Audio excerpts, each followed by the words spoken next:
Hello and welcome to this edition of Consider This, and I'm your host, Charles Lake.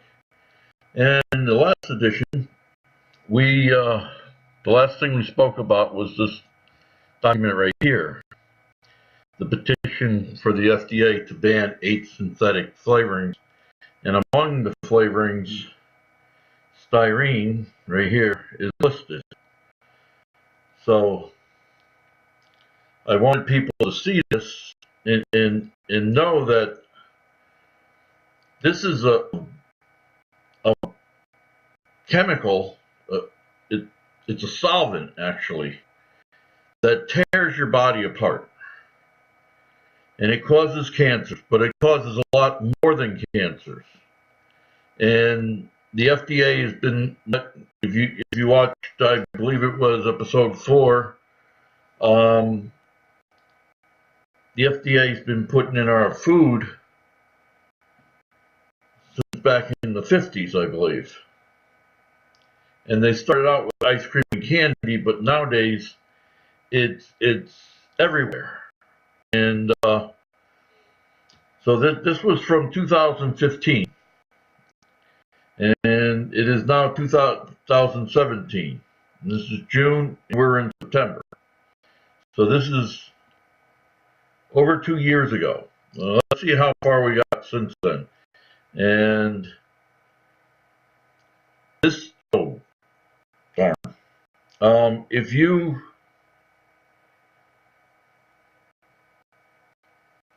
click right here on the 38-page petition, what happens is you go from this article to the actual petition that was written up and signed by all these people. And I made this a little bit larger than what it should so that you can read it. And first paragraph says a lot. Since 1958, federal law has stated that no additive shall be deemed to be safe if it is found to induce cancer when ingested by man or animal, or if this is found.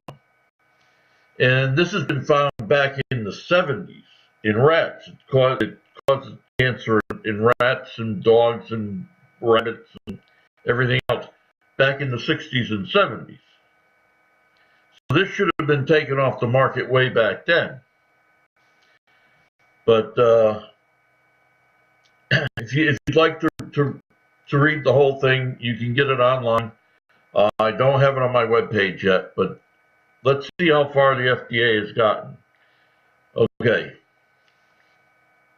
This here is from the FDA files, and it states the Food and Drug Administration, FDA or we, is announcing that we have filed a petition submitted by the Styrene Information Research Center, SIRC. In just a couple minutes, we'll find out just who is the SIRC. Requesting that we amend our food additive regulations to no longer provide for use the styrene as a synthetic flavoring substance and adjuvant in food because these uses of styrene have been abandoned. That's a smart way of saying it causes cancer, and we really don't want to be sued. Too late, guys. I think that when the American public finds out about this, and that the FDA and the Agency for Toxic Substance and Disease Registry and everybody has been pretty much hiding the facts, such as the tobacco companies, that this is a big deal. And if you click on the FDA printed version, you end up here, and I've got this enlarged, but it basically says the same thing here. And let me bring it down to 100% here so you can see the whole paper. this is what you'll get. And it's the exact same document that we were looking at, except for PDF version. And you have to save this. When you go to save it, you have to give it a different name. Otherwise, it won't save. They're kind of tricky like that. Now, SIRC. Who is SIRC? They're headquartered in Washington, D.C., so they're a lobbying group. Formed in 1987 as a principal focal point for public information and research on styrene. SIRC is a nonprofit organization consisting of voting member companies involved in the manufacturing or processing of styrene, and associate member companies and fabricated styrene-based products. Collectively, SIRC's membership, which I didn't get a copy of, represents approximately 95% of the North American styrene industry. So that's what they are. They promote styrene, and they'd love to get it everywhere. And this is some of the things that they put out. The styrene, you know. And this is the overview. And it's a chemical, makes food containers, rubber tires, da-da-da-da-da-da-da. And you can get this off the website by going to SIRC or the website there. Okay. Food. Okay. This is where the FDA, which if you look, every time I bring up an FDA documentation off their website, it goes automatically to tobacco products. And that's because styrene is the worst chemical in tobacco products, because if you look at the side effects from tobacco products and you look at the side effects from styrene, they do mirror each other. So, I mean, it's only one chemical in the tobacco product, but it has all the side effects. And if you go to any of these here, there's only one of them that will actually take you somewhere, and the rest of them go blank. And this is where it'll take you. So right now, June 26th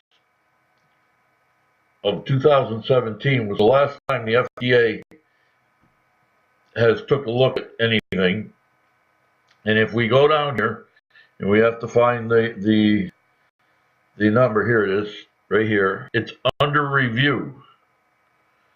Most of the things they have there is held in abatement, but this is under review to amend the food additive. So it's been 2 years. 2 years, June 15th to June 26th. It's over 2 years, and it's still being held under review. So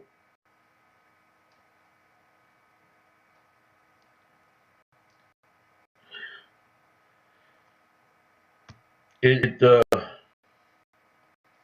sad, because it's under review down here, and it's, where was it? Yeah, it's under review here. It's under review for the Center for Science, which is the actual petition, and now it's under review here because SIRC asked that because it's been abandoned, which is not the truth. The truth is up here, that it causes cancer. There should be zero tolerance for these additives. And so I'd like to point this out. This here is really why it should be taken away from taken out of our food additives and out of our food containers. This down here is to protect itself, only to protect itself. Okay, that's the way I feel about it. Okay, here's uses of styrene put out by, as you would think, SIRC. And if you look at it, 59% are polystyrene, or are food containers mostly. So 59% of styrene pretty much goes to our food containers and things of that nature. Okay, expert. Now, I've saved this page down. We're going to go to our actual website because this page saved really weird. But it goes and it has. Let's go to their website. I have it up already. And I've got to make this point. In 2010, the Agency for Toxic Substance and Disease Registry, ATSDR, which is affiliated with the U.S. Centers of Disease Control and Prevention, following the thought review, found that taken together with animal and human data indicate that styrene may possibly be a weak human carcinogen. And that was in 2010. And in 2011, in a limited review, now you got to look at this because they are trying to sell their product and they don't want to be sued. So they're looking at everything with blinders on.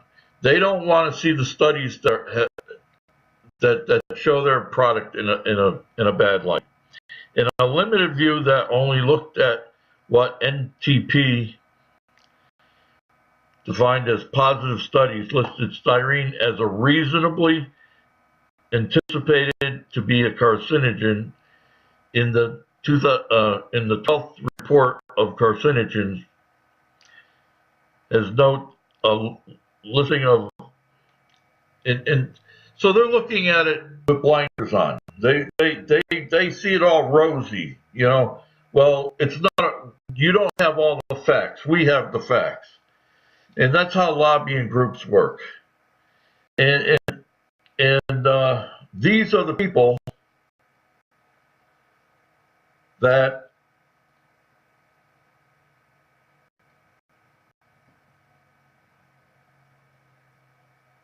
where are we here? These are the people that have asked the FDA to no longer provide for use styrene as a synthetic flavoring substance because it's been abandoned. So we have a huge conflict here. The FDA, like I said, oh,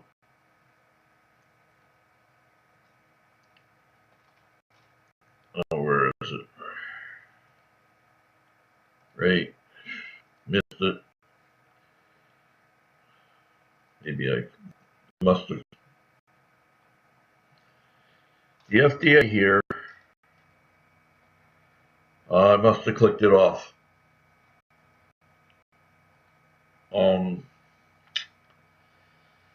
There are the two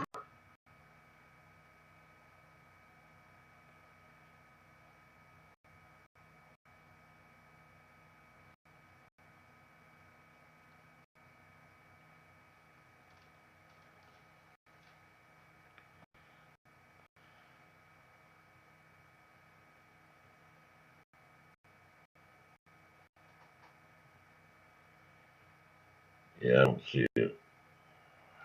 So there are the two reasons why styrene should not be a food additive. The lobbying company for styrene says it should be removed, but because styrene has been abandoned, and the actual petition from 2015, when it clearly shows in a 38-page document that styrene should be removed as food additive because of the cancer risk. And there are a lot of other health care problems with styrene. So we're going to start going into them in our next few, one at a time. And they will probably run over like this. I try to keep it to 10 minutes, but we have been going over, and we're up to almost 16 minutes now. So I hope you get in touch with your public representatives, whether it be local, county, state, or federal, and explain this to them and see if you can get their help to move the FDA along and have this chemical taken out of our food and taken out of our food containers. Okay, I want to thank you for your time, and I hope that you've learned a little something, and please help me help you. Have a good day.